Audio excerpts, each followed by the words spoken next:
마태복음 23장 13절부터 우리 끝절까지 같이 교독하도록 하겠습니다. 길지만 여러분의 말씀 어떤 뜻인가 생각하시면서 같이 읽으면 교독하면 좋겠습니다. 화 있을진저 외식하는 서기관들과 바리새인들이여, 너희는 천국 문을 사람들 앞에서 닫고 너희도 들어가지 않고 들어가려 하는 자도 들어가지 못하게 하는도다. 화 있을진저 외식하는 서기관들과 바리새인들이여, 너희는 교인 한 사람을 얻기 위하여 바다와 육지를 두루 다니다가 생기면 너희보다 배나 더 지옥 자식이 되게 하는도다. 화 있을진저 눈먼 인도자여, 너희가 말하되 누구든지 성전으로 맹세하면 아무 일 없거니와 성전의 금으로 맹세하면 지킬지라 하는도다. 어리석은 맹인들이여, 어느 것이 크냐, 그 금이냐, 그 금을 거룩하게 하는 성전이냐. 너희가 또 이르되 누구든지 제단으로 맹세하면 아무 일 없거니와 그 위에 있는 예물로 맹세하면 지킬지라 하는도다. 맹인들이여, 어느 것이 크냐, 그 예물이냐, 그 예물을 거룩하게 하는 제단이냐. 그러므로 제단으로 맹세하는 자는 제단과 그 이외에 있는 모든 것으로 맹세하며, 그 성전으로 맹세하는 자는 성전과 그 안에 계신 이로 맹세하며, 또 하늘로 맹세하는 자는 하나님의 보좌와 그 위에 앉으신 이로 맹세함이니라. 화 있을진저 외식하는 서기관들과 바리새인들이여, 너희가 박하와 회양과 근처의 11조는 들이되 율법에 더 중한 바 정의와 긍휼과 믿음은 버렸도다. 그러나 이것도 행하고 저것도 버리지 말아야 할지니라. 맹인된 인도자여, 하루살이는 걸러내고 낙타는 삼키는도다. 화 있을진저 외식하는 서기관들과 바리새인들이여, 잔과 대접의 겉은 깨끗이 하되 그 안에는 탐욕과 방탕으로 가득하게 하는도다.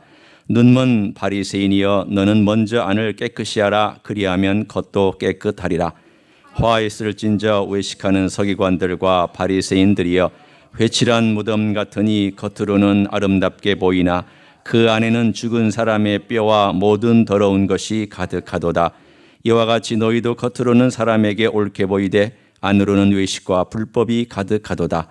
화 있을진저 외식하는 서기관들과 바리새인들이여, 너희는 선지자들의 무덤을 만들고 의인들의 비석을 꾸미며 이르되, 만일 우리가 조상 때에 있었더라면 우리는 그들이 선지자의 피를 흘리는데 참여하지 아니하였으리라 하니, 그러면 너희가 선지자를 죽인 자의 자손임을 스스로 증명함이로다.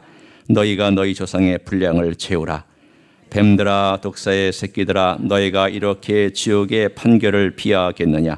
그러므로 내가 너희에게 선지자들과 지혜 있는 자들과 서기관들을 보내매 너희가 그 중에서 더러는 죽이거나 십자가에 못 박고 그 중에서 더러는 너희 회당에서 채찍질하고 이 동네에서 저 동네로 따라다니며 박해하리라. 그러므로 의인 아벨의 피로부터 성전과 제단 사이에서 너희가 죽인 바가랴의 아들 사가랴의 피까지 땅 위에서 흘린 의로운 피가 다 너희에게 돌아가리라. 내가 진실로 너희에게 이르노니 이것이 다 이 세대에 돌아가리라. 예루살렘아, 예루살렘아, 선지자들을 죽이고 네게 파송된 자들을 돌로 치는 자여, 암탉이 그 새끼를 날개 아래에 모음같이 내가 네 자녀를 모으려 한 일이 몇 번이더냐. 그러나 너희가 원하지 아니하였도다. 보라, 너희 집이 황폐하여 버림친 바 되리라. 내가 너희에게 이르노니 이제부터 너희는 찬송하리로다. 주의 이름으로 오시는 이여 할 때까지 나를 보지 못하리라 하시니라. 아멘. 오늘 우리가 읽은 이 본문을 보면 사뭇 엄중하고 심각한 분위기를 느낄 수가 있습니다. 오늘 본문에 보면 자주 등장하는 낱말 중에 하나가 외식한다라는 그런 단어입니다. 이 단어는 일반 사람들이 잘 쓰지 않는 단어죠. 우리가 바깥에 나가서 외식한다 그러면 다들 바깥에 나가서 식사하는 걸로 생각하지, 누가 이것을 왜 다른 우리 성경적인 의미로 외식이라고 생각을 하겠습니까? 이 외식이라는 단어는 우리가 많이 쓰는 단어는 아니지만 우리가 많이 쓰는 단어로 우리가 바꿔 얘기한다면 위선자여, 그 뜻입니다. 위선. 겉과 속이 다른. 그래서 그것을 한자말로 바꾸면 표리 부동하다, 겉과 속이 다르다 하는 바로 그런 뜻이 위선이 될 것입니다. 동시에 이것은 우리가 기분 나쁘게 들을 수 있는 또 표현이 있습니다. 이중인격자라는 그런 표현입니다. 너는 말은 잘하는데 행동은 아니야. 너는 말로는 모든 사람들에게 감동을 줄 수 있을지 모르는데 너의 실체를 알면 사람들이 다 뒤로 넘어질 거야. 너는 위선자야. 너는 이중인격자야. 굉장히 기분 나쁜 말입니다. 뿐만 아니라 이것을 좀 더 미화해서 그냥 어떤 우리가 흔히 쓰는 말처럼 얘기한다면 빛 좋은 게살구라는 그런 뜻이 될 수도 있죠. 겉모양은 빛이 아주 멋있는데 한번 딱 씹어 먹어보면 이건 살구도 아니고 아무것도 아니고 아무 맛도 없는, 오히려 기분 나쁘게 만드는 그런 맛. 여러분이 종종 과일을 먹을 때 그런 과일을 먹고 나면 기분이 안 좋습니다. 뱉어내는 것도 이런 맛이 이게 과일이냐. 그렇게 여러분이 뱉어내면서 또 기분이 안 좋을 것입니다. 오늘 여기 나와 있는 이야기를 그 기분을 가지고 여러분이 한번 읽어보시기를 바랍니다. 정말 기대했는데 그 맛이 안 나오고 오히려 내 기분을 상하게 한 어떤 과일이 하나 내게 있어서 내가 먹어본 다음에 그 평가한 내 마음처럼 오늘 주님께서 한 사람 혹은 바리새인들이라고 한 집단에 대하여 그런 마음을 갖고 계시다면 어떤 마음이었을까? 오늘 주님은 그들에 대하여 화가 있도다라고 얘기를 했습니다. 이 화가 있도다라는 말은 단순히 재수없다 그런 말은 아닙니다. 강력한 말입니다. 이 말씀은 심판이 있을 것이다 그 뜻입니다. 끔찍한 일입니다. 아니 위선자에게, 외식하는 자에게, 겉과 속이 다른 자에게 아니 하나님의 심판이 있다는 것이 너무 끔찍하지 않습니까? 우리 다 위선자 아닙니까? 예수 믿으면서 위선 떨지 않은 사람이 어디 있습니까? 우리는 겉과 속이 같은 사람들, 100% 같은 사람들입니까? 그렇게 반문할 수 있습니다. 완벽하게 겉과 속이 같은 사람이 어디 있겠습니까? 오늘 여기서 말씀한 내용은 우리가 완벽하니까 화를 안 당하고 완벽해야만 또 화를 피한다, 그것을 얘기하는 것은 아닙니다. 오늘 그들의 유선이 뭘까? 그들의 가식이 뭘까? 그들이 가지고 있는 이 외식이라는 게 어떤 성격의 것일까? 왜 주님이 이렇게 심각하게 말씀하고 있는 것일까? 그런데 이것이 생각보다 우리들에게도 발견되는 모습이기도 합니다.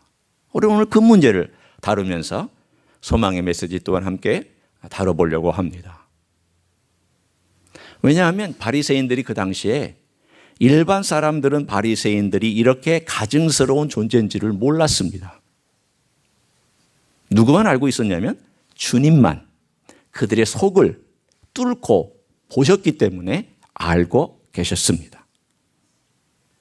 저는 7가지, 오늘 7번의 화가 있도다라고 하는 것을 쭉 한번 간단하게 살펴보면서 맨 마지막 이것을 합쳐서 한 2-3가지 정도의 적용을 하고 말씀을 마감하도록 하겠습니다. 자, 한번 보시죠. 넘버 1. 1번에 주님께서 화 있을진저라고 한 것이 어떤 문제인지 13절 넘버 1입니다. 여러분이 펜이 있으면 한번 거기에다가 숫자를 적어보시면 1번, 주님께서 첫 번째 외식하는 서기관들과 바리새인들에게 뭐라고 말씀하셨느냐? 너희는 천국 문을 닫아버리고 너희도 들어가지 않고 사람들도 못 들어가게 한다, 이렇게 말씀하셨습니다. 이게 무슨 뜻일까요? 자마 제가 여기 바리새인이 서기관이라고 한번 생각해 보십시오. 여기 천국 문이 있는데 제가 이 앞에 딱 서가지고 이거 천국 가는 문은 아니야, 닫아놓고 천국 가는 문은 이쪽이야, 이쪽 라고 제가 엉뚱한 길로 인도하는 거예요.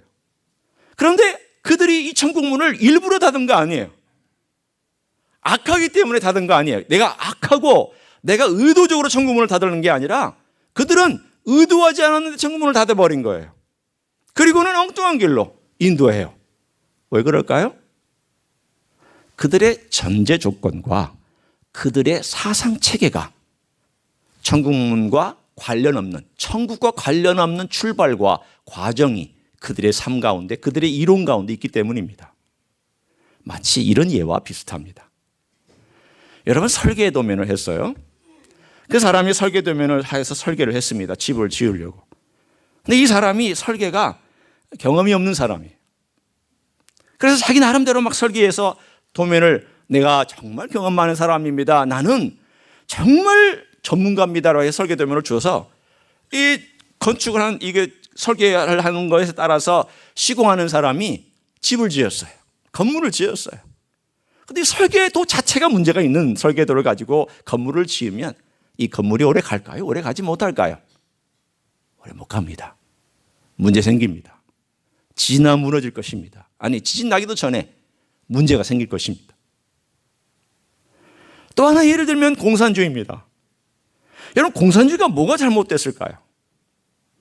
공산주의를 가만히 보면은 그 전제 조건, 프리서포지션이라고 하는 전제 조건이 문제가 있습니다. 공산주의는 모든 인류의 역사를 계급투쟁으로 보고 그 계급투쟁 가운데서 하나님 빼냈습니다. 역사는 하나님이 주관하는 게 아니다. 역사의 주인공은 하나님이 아니다. 보이지 않는 그런 신은 존재하지 않다. 이건 인간들끼리 역사고 인간들끼리 가지고 있는 보이는 세상에서 보이는 것들을 가지고 싸우는 그런 전쟁의 역사고 투쟁의 역사다.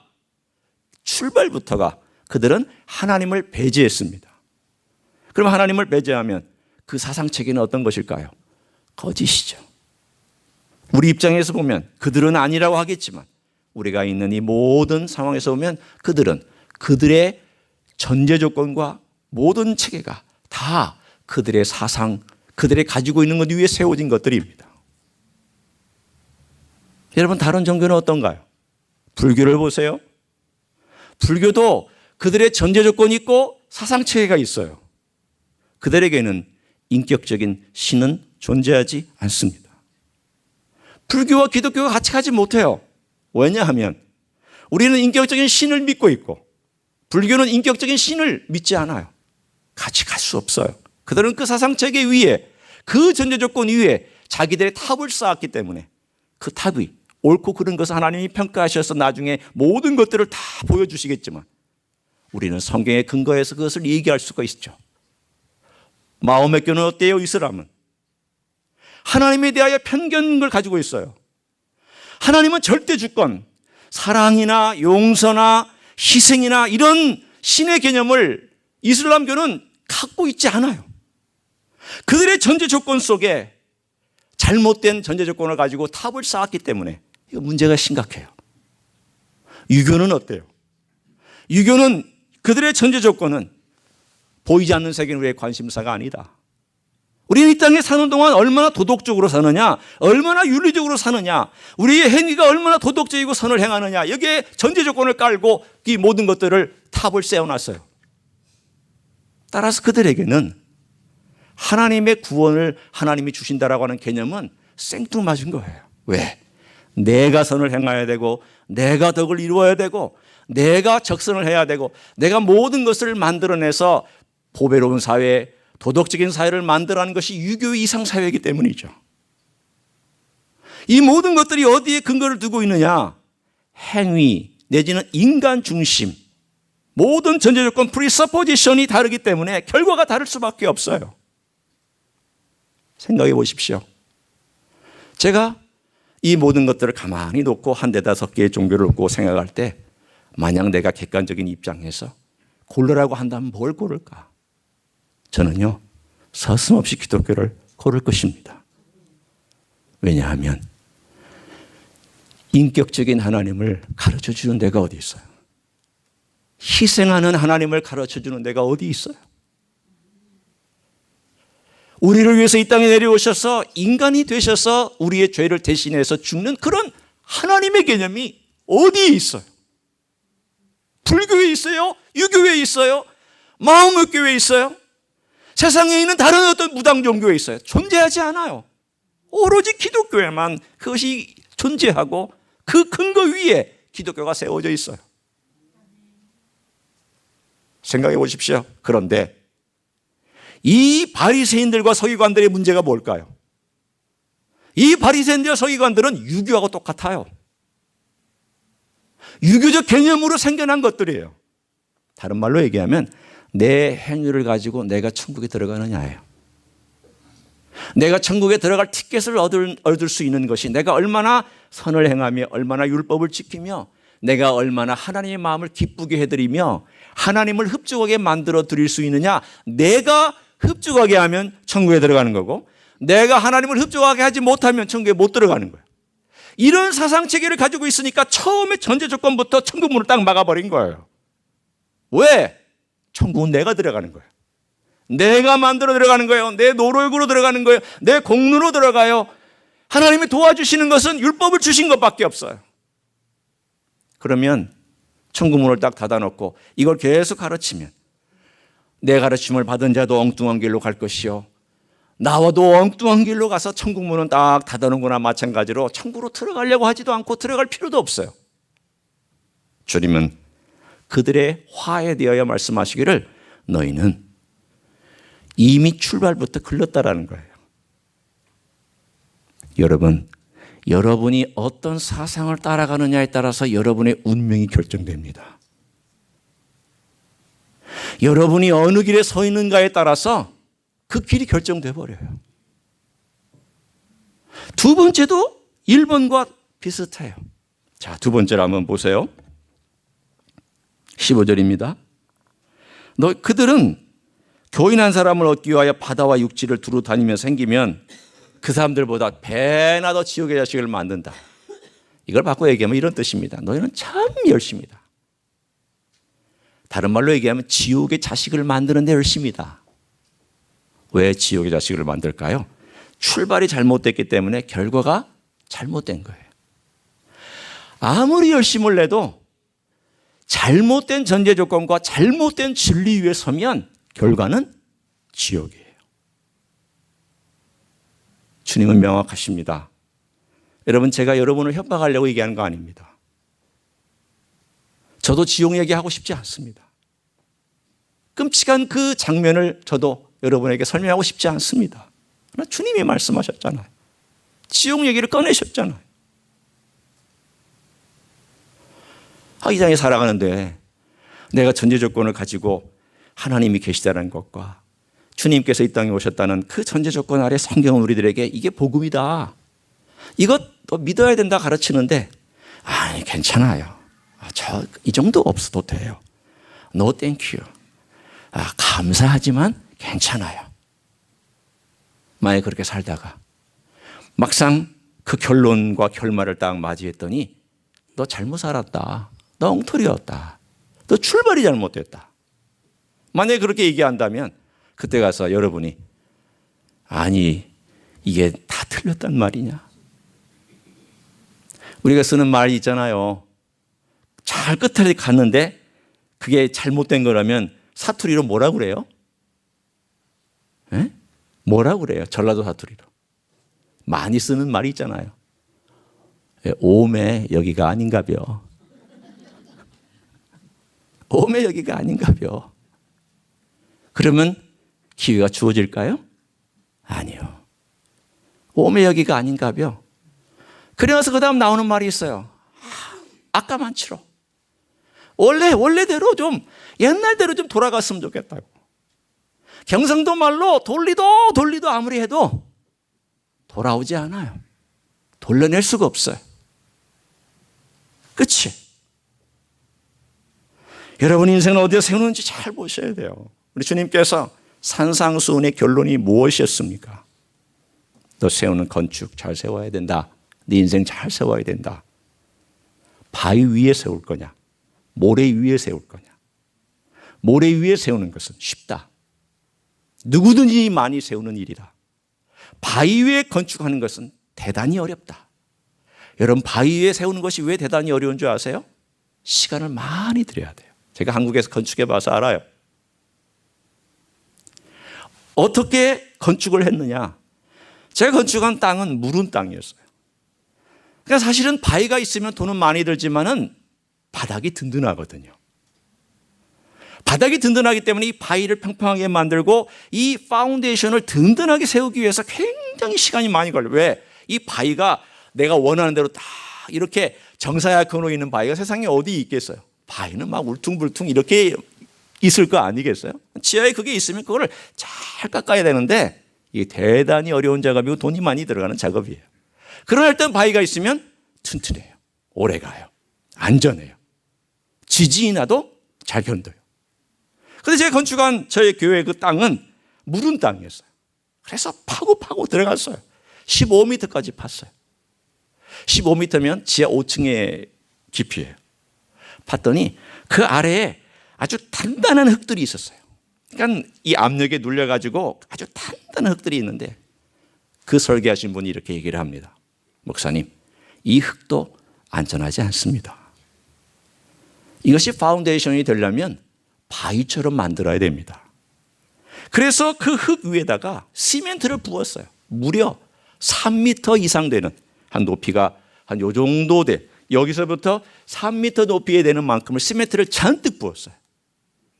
그래서 이 파운데이션을 완전히 바위처럼 만들었어요.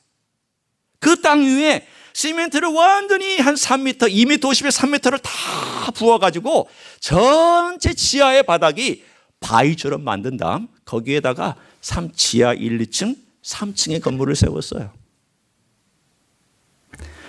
여러분이 반석 위에 집을 세우지 아니하면 흔들리고 무너져요. 결국 무너지게 돼 있어요. 그러면 여기에서 주님께서 말씀하시는 반석이 뭐냐? 제가 계속 얘기할 것이에요. 여러분 그 생각하셔야 내 인생이 지금 반석에 세워져 있느냐? 아니면 여전히 모래 위에 그냥 내가 원하는 대로 세워가느냐? 바리새인들은 자기들은 반석을 얘기했지만 주님은 얘기했어요. 노. 반석 아니야. 너희 것들은 너희들의 노력과 시간과 너희들의 에너지와 너희들의 공로와 이만큼 하면 됐다라고 하는 그런 것들을 세우면 이거 다 모래야. 인간이 세운 건 다 모래야. 인간이 만든 건 다 모래야. 인간의 사상은 다 모래야. 이거 다 가짜로 드러날 것이야. 내가 세운 것만 진짜야. 너 이렇게 세우든지 아니면 네가 원하는 대로 가든지 둘 중에 하나 해야 돼. 주님은 둘 중에 하나밖에 말씀하지 않았어요. All in all, 내가 전체가 되든지 아니면 날 거부하든지. 여러분 주님을 선택적으로 따르면 안 돼요. 주님을 선택적으로 따르는 것은 주님을 따르는 게 아니에요. 왜 바리새인들이 문제였을까요? 그들은 처음부터 주님을 거절했지만 호기심에서 찾아왔던 니고데모에게 말씀했어요. 그분은 주님을 존경했죠. 선택적으로 따르기를 원해서 주님께 물어봤어요. 밤에 몰래 찾아왔어요. 그래서 주님께서 말씀하셨어요. 너 거듭나야 된다. 다른 말로 하면 나를 받아들이지 않으면 너 아무것도 아니야. 네가 원하는 대로만 따라오고 원하지 않는 것을 뱉어내는 것은 나를 쫓는 게 아니야. 그건 모래야. 네가 나를 따라오려면 전체를 두고 나를 따라와야 돼. 오늘 1번과 2번은 그 와 있는 그들의 모습은 그들의 삶의 전제 조건과 과정과 결론이 주님하고 아무 상관이 없는 삶을 그들이 살았기 때문에 결국은 화가 있다고 말씀하고 있어요. 자, 세 번째, 네 번째를 봅니다. 간단하게 제가 얘기합니다. 세 번째는 맹세 이야기예요. 이 사람들이 어떤 맹세를 만들어냈냐면 이 성전을 가지고 맹세하면 효과가 없다. 그런데 성전에 있는 금, 예를 들어서 이게 금이라고 한번 쳐보죠. 옆에 있는 글자가 아버지의 나라 임하소서. 여기 금으로 되어 있으면 이 금으로 맹세하면 효과가 있다. 유효하다. 왜 이런 법칙을 왜 만들었을까요?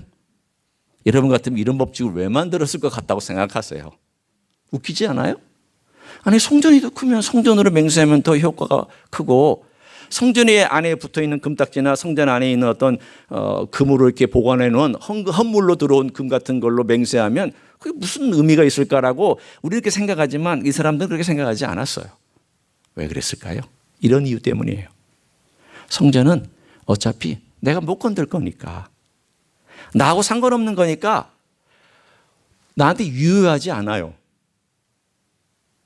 내가 어떤 맹세를 했어요. 자, 내가 이 금이에요.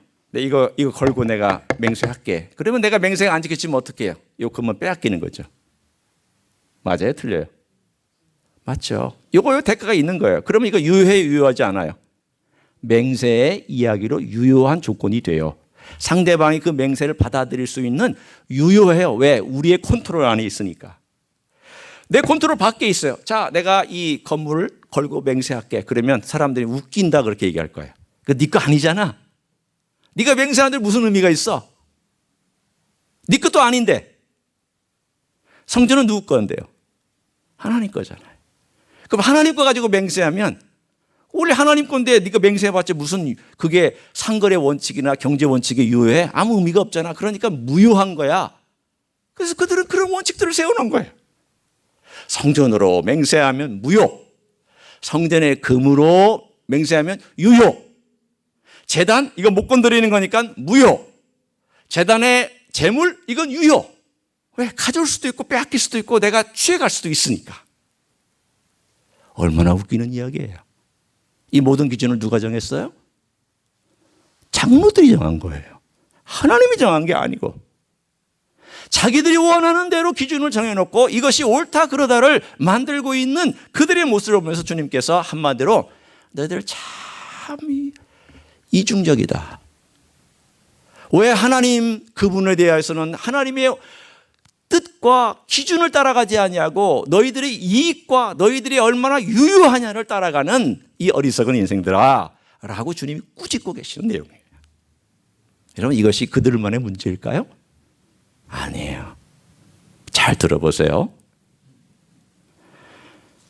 우리가 하나님께 순종할 때 어떻게 순종하죠? 순종하기 쉬운 거 순종해요. 순종하기 어려운 것은요? 잘 못해요. 하나님 저 잘 못하겠는데요. 환경이 그렇고요. 저 원래 그렇게 태어났거든요. 우리가 제일 많이 쓰는 내용 중에 하나가 저 원래 그래요. 저 바꾸려고 하지 마세요. 저는 원래 그런 사람이니까 그냥 그대로 받아주세요. 여러분 원래 그런 사람 없습니다. 주님이 이 땅에 왜 오셨습니까? 우리를 바꿔주시기 위해서 오셨잖아요. 이 말은 뭐냐면 나 안 바꾸겠다 이 말이에요. 내가 선언한 거 내 기준에 따라 이건 내가 바꿀게요. 이건 바꾸지 않을게요. 이건 내가 따라갈게요. 이건 따라가지 않을게요. 이건 내가 주님을 사랑할게요. 이건 내가 주님 사랑할 수 없어요. 그 말이에요. 바꾸지 말라는 건 그 말이에요. 내 기준 따라 내가 하는 거예요.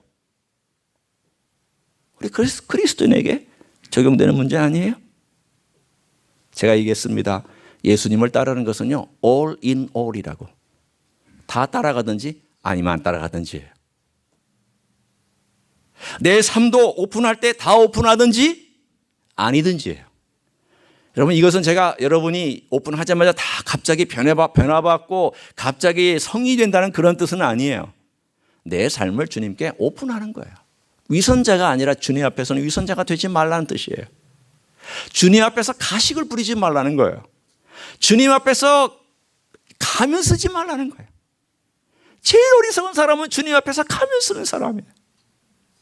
인간 앞에서는 가면 쓸 수도 있어요, 우리가. 그러나 주님 앞에서 가면 쓰는 것은 제일 불쌍한 인생이에요. 내가 원하는 것만 막 기도하고 주님이 이거 달라고 기도하고 자 이렇게 해달라고 기도하면서 너 그래 너 그건 내가 좀 이따 줄게. 대신 내가 네 문제 좀 한번 다뤄봐야 되겠다. 네 속에 이거 문제가 있구나. 너 왜 이거 자꾸 꼭 붙들고 변화 주지 않으려고 그래.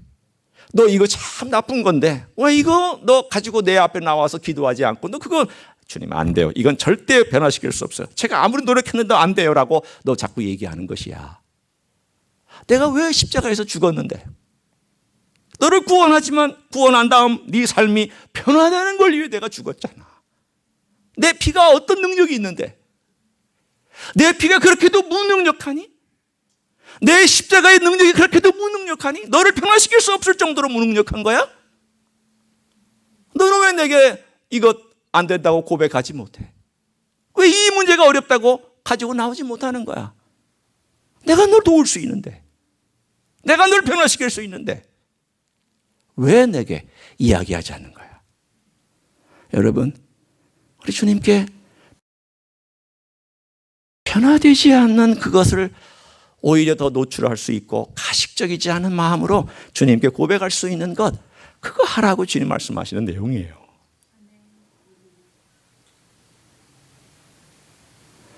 사랑하는 성도 여러분, 기준은 내가 정하는 것이 아닙니다. 선언도 내가 하는 것이 아닙니다. 내 마음대로 바뀔 수 있다 없다를 정하는 거 아닙니다. 주님이 정하시는 겁니다. 주님이 주인이에요. 주님이 왕이시고 그걸 따라가야 되죠. 바리새인들은 그거 싫었던 거예요. 왜? 변화를 주기에는 너무 왔어. 변화를 주기에는 너무 체계가 견고해. 그래서 주님 어떻게 하셨어요? 이거 버리셨어요, 그냥. 이거 변화를 주시려고 하셨다가 바리새인들이 끝까지 거부하고 반대하고 심지어는 주님을 죽이려고 하니까 주님 어떻게 하셨어요? 버리셨잖아요. 하나님 버리셨잖아요. 버리시고 새로 시작하셨잖아요.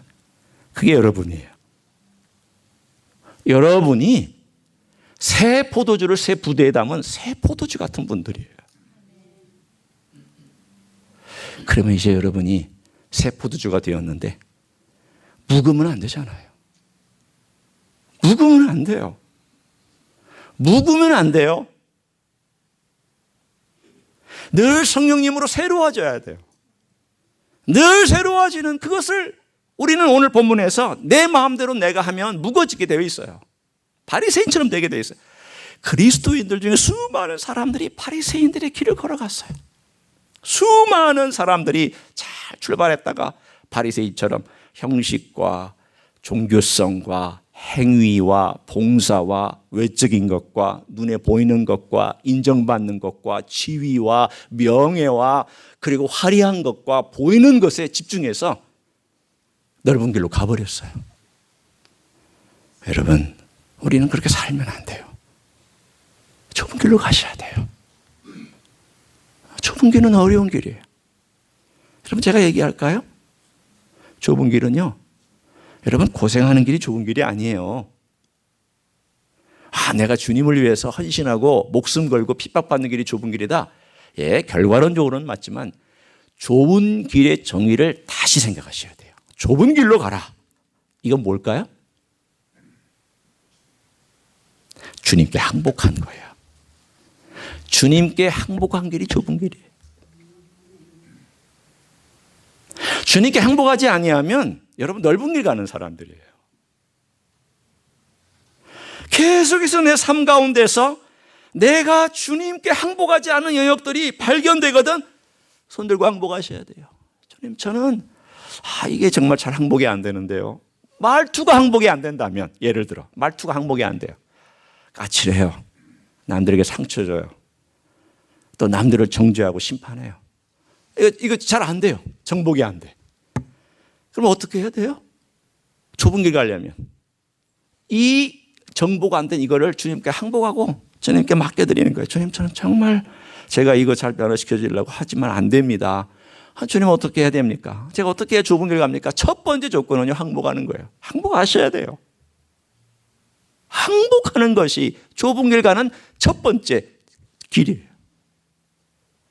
많은 사람들이 항복을 안 하니까 좁은 길로 안 가는 거예요. 난 좁은 길로 간다고 얘기하지만 안 되는 거예요. 왜 안 되느냐?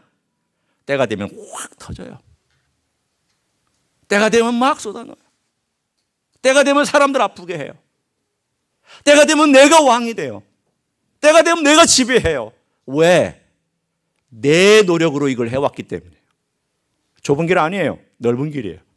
여러분, 겉으로 판단하지 마세요. 스스로를 겉으로 판단하지 마세요. 내가 교회 일 많이 한다고 좁은 길 간다고 생각하지 마세요. 내가 교회에서 충성 목사했다고 좁은 길 간다고 생각하지 마세요. 내가 그리스도 앞에 항복하기 전에는 나는 넓은 길 가고 있는 거예요. 항복하셔야 돼요. 오늘 그 얘기가 계속해서 3번과 4번에 나와 있죠. 항복한 다음에 그러면 어떻게 살아야 되느냐? 일단 요 4번, 네 번째 문제를 한번 보겠습니다. 외식하는 사람들의 결국 문제는 뭐냐면 제일 중요한 내면의 문제는 다루지 않고 바깥에 있는 문제만 다룬다는 거예요. 이 내면은 어떤데요? 내면에 더 중요한 거 네 번째 제가 읽어볼까요? 자, 서기관들아 바리새인이 너희가 박하와 회양과 근치에 11조는 드리지만 율법에 더 중요한 바 정의와 긍휼과 믿음은 버렸도다.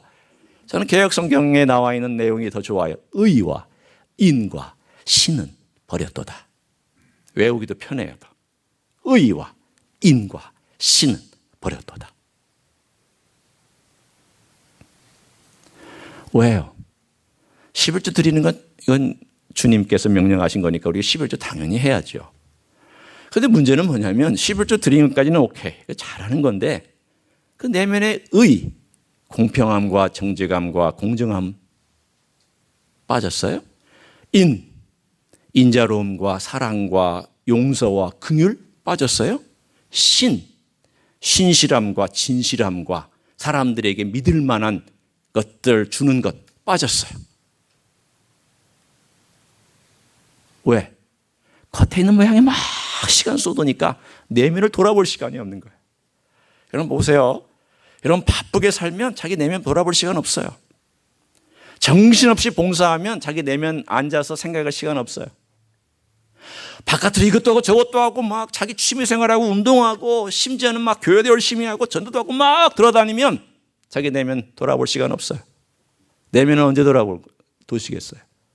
내면 돌아봐야죠. 내가 의와 신과 의와 인과 신이 내가 있는지, 예수님의 그 의와 인과 신이 내게 있는지를 돌아볼 시간이 필요하잖아요.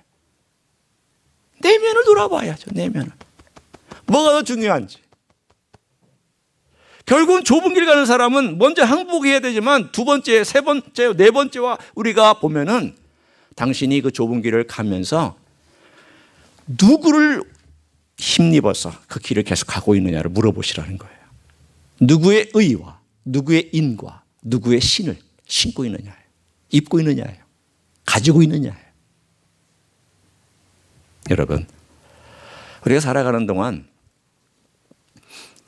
내 삶에 저 같은 경우에 목사로서 한 그 전에 이제 목사 안수 받은 것으로 치면 제가 91년도에 목사 안수를 받았으니까요.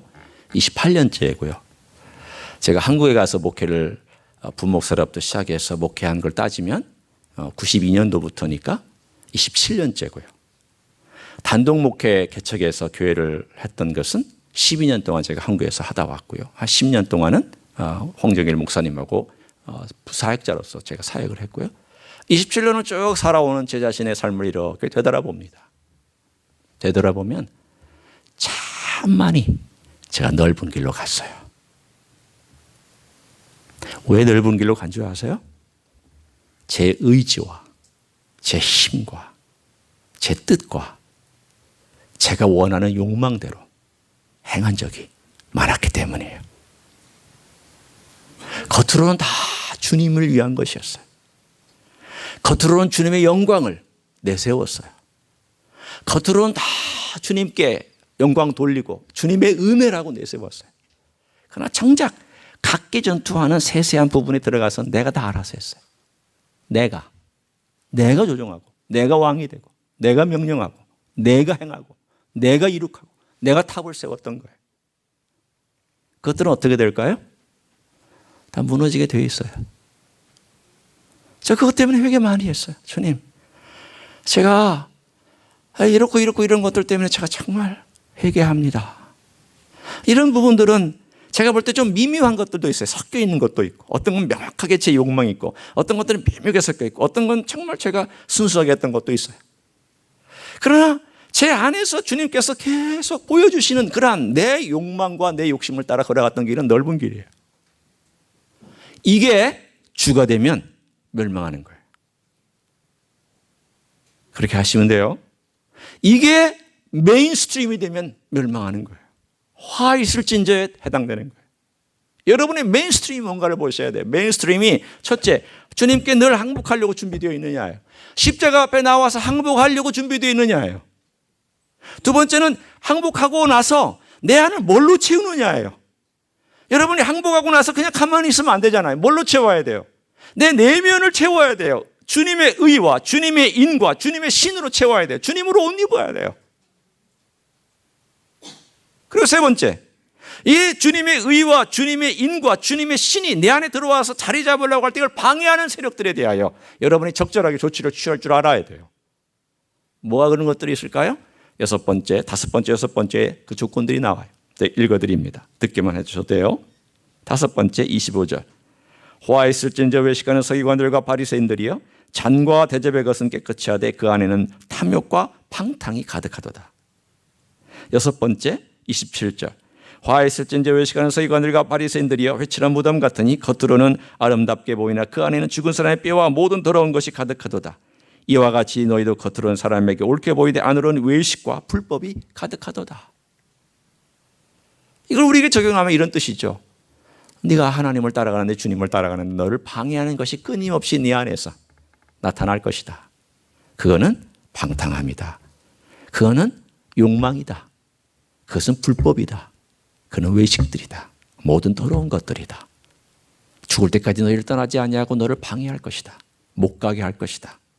넓은 길로 가라고 얘기할 것이다. 너 그때 이거 잘 다뤄야 된다. 여러분, 제가 여러분과 나눴던 이 적용, 세 번째 적용을 나눕니다. 제 삶 가운데서 제가 배웠던 것, 정말 십자가 앞에서 내가 내 자신을 내어놓고 변화를 받았던 그 과정, 첫 번째, 두 번째, 세 번째 실제적인 것들을 나눕니다. 첫째는요, 여러분이 여러분 안에 있는 문제를 명명할 수 있어야 돼요. 이름 지으시라는 거예요. 내게 어떤 문제가 있는 것이 드러나거든, 그리고 그것이 구체화되거든, 그리고 그것들이 내 안에서 분명히 보여질 뿐 아니라 다른 사람들도 그것 때문에 문제를 일으키는 것이, 나로 말미암아 문제가 일으켜진 것이 나에게 짐작이 되거든. 명명하셔야 돼요. 어떤 명명식이냐? 명확하게 네이밍하라는 거예요. 네이밍.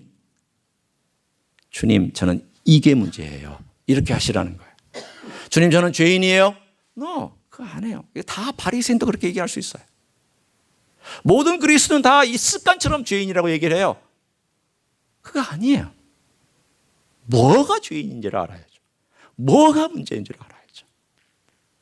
주님께서 이 땅에 오셔서 왜 십자가를 지시기 위해서 크리스마스가 되셔서 이 땅에 오셨을까요? 내가 죄인 아니면 뭐로 오셨을까요? 내가 죄인이라는 것을 고백하지 아니면 뭐로 오셨을까요? 유교 가시죠. 불교로 가시죠. 마음먹교 따라가시죠. 세상 종교 따라가시죠. 이 세상에 있는 원하는 것들 따라가시면 되잖아요. 내가 죄인인 걸 내가 인정하지 않는데 뭐 교회에 오시겠어요? 교회에 왜 오셨습니까? 죄인이니까 왔잖아요. 그럼 죄인이니까 왔으면 이 죄에 대해서 해결해 나가야 되잖아요. 단번에 해결 안 됩니다. 계속 해결해 나가면 죽을 때까지 해결해 나가야 돼요.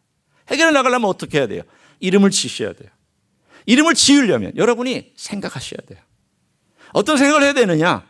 이게 내 문제구나. 이것이 문제이구나. 그 이름 넘버 원, 나는 정죄의 의식이 강하다. 그게 이 네이밍이에요. 넘버 투, 나는 사람들과의 관계에서 너무 편견을 갖고 판단이 빠르다. 얼굴만 보는 즉시 이 사람은 이런 사람이다. 나는 분류에 빠르다. 네이밍이에요. 지금 제가 예를 드는 거예요. 어떤 한 분을 지금 얘기하는 거 아니까 너무 이거 내 얘기네. 목사님이 지금 나를 찝어가지고 말씀하시는 것 같은데, 이 목사님 굉장히 실망스러운데, 그런 생각하지 마세요. 사실은 제 얘기이기도 해요. 그러니까 여러분 너무 그렇게 상심할 필요 없어요. 그냥 제가 일반적으로 예를 드는 거예요. 넘버 3, 나는 행동할 때 좌우 안 보고 그냥 막 목적만 보고 달려가. 다 옆에 있는 사람들이 다 상처받고 실망하고 너무 넘어져. 적으시는 거예요. 나는 너무 목표 지향적. 사람들의 아픔과 상처를 별로 안 돌아보는 어리석음이 있음. 이게 명명식이에요. 여러분, 명명식이 있어야 이 문제를 가지고 십자가 앞에 나오는 거예요.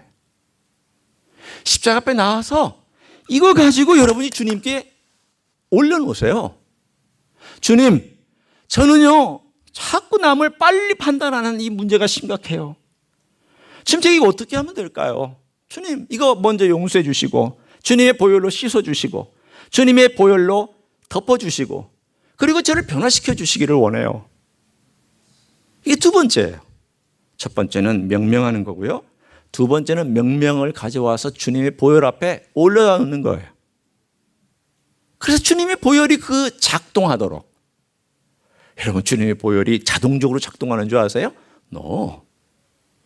내가 주님께 내 자신을 항복하고 드릴 때, 그리고 주님의 도움을 구할 때 이 보혈이 작동하기 시작해요. 세 번째, 그리고 나서 내 삶이 변화되는지를 계속 체크하는 거예요. 내가 볼 때 아직도 변화가 안 됐으면 가지고 또 와야 돼요. 반복하셔야 돼요. 반복하실 수밖에 없어요. 한 10년 하다가 변화가 안 되는데요, 목사님, 저는 포기할래요. 그러지 마세요. 그러지 마세요. 평생 걸리는 것도 있거든요. 평생 내가 위해서 기도하고 평생 바꿔갈 것들이 있거든요. 우리 주님께서 맨 마지막 이런 말씀하셨잖아요. 예루살렘아, 예루살렘아, 내가 너를 안으려고 품으려고 얼마나 애썼느냐. 몇 년을 애쓰셨을까요? 예루살렘을 선택한 이후로 1000년을 애쓰셨어요. 예루살렘 이전에부터 주님은 1000년을, 아브라함 때부터 1000년을 애쓰셨지만 예루살렘이 그들의 수도가 된 다윗 때부터 예수님 때까지 1000년 동안을 예루살렘을 품으려고 그렇게 애쓰셨어요. 그런데 그때마다 No, 나 주님 필요 없어요. 나 잘 살고 있으니까 건들지 말아요. 제가 굉장히 안정된 삶을 사니까 괜히 평지풍파 일으키지 말아요. 주님, 자, 저 괜찮아요. No thank you. 저 주님, 이 정도면 됐거든요. 제가 알아서 할게요. 왜 주님이 자꾸 간섭하시는 거예요? 이렇게 살아왔어요. 여러분, 그게 우리의 삶 아니에요? 제가 초반에 얘기했잖아요. 주님을 따라가는 삶은요, all in all이에요. 다 드리든지 안 드리든지예요. 여러분, 그 둘 중에 하나 외에는 다른 선택 없습니다. 다 드리셔야 돼요. 다 헌신하셔야 돼요. 다 노출시켜야 되고, 다 주님의 주권을 받아들여야 되고, 그것이 평생 걸리면서 그 주님의 주권을 내가 변화를 받아서 걸어가는 것은 평생 걸릴 수 있을지라도 내 고백과 내 삶 가운데서 전제 조건으로 뭘 깔아놓고 내가 가야 되느냐, 출발을 그렇게 시작하셔야 돼요. 나는 주님의 종입니다. 항복하기를 원합니다. 주님 변화시켜 주시고 제가 주님의 옷을 입고 주님의 의와 주님의 인과 주님의 신이 제 안에서 자리 잡게 해주시기를 원합니다. 그리고 제가 안 될 때에는 주님 저를 돌아보면서 다시 반복하면서라도 제 평생 동안 주님을 닮아갈 수 있기를 원합니다. 이렇게 기도하는 과정 속에서 시간이 지나고 뒤돌아보면요, 변화받은 여러분을 발견할 수 있어요. 제가 그랬으니까. 저는 여러분에게 자신 있게 말씀드릴 수 있어요. 제가 그 과정을 경험했고 경험하고 있고 앞으로도 경험할 것이기 때문에 저는 자신 있게 말씀드릴 수 있습니다. 출발부터 우리는 못합니다. 여러분 못합니다. 죽었다 깨어나도 여러분은 구원을 얻어낼 수도 없거니와 이룰 수도 없어요. 절대 그런 시도하지 마세요.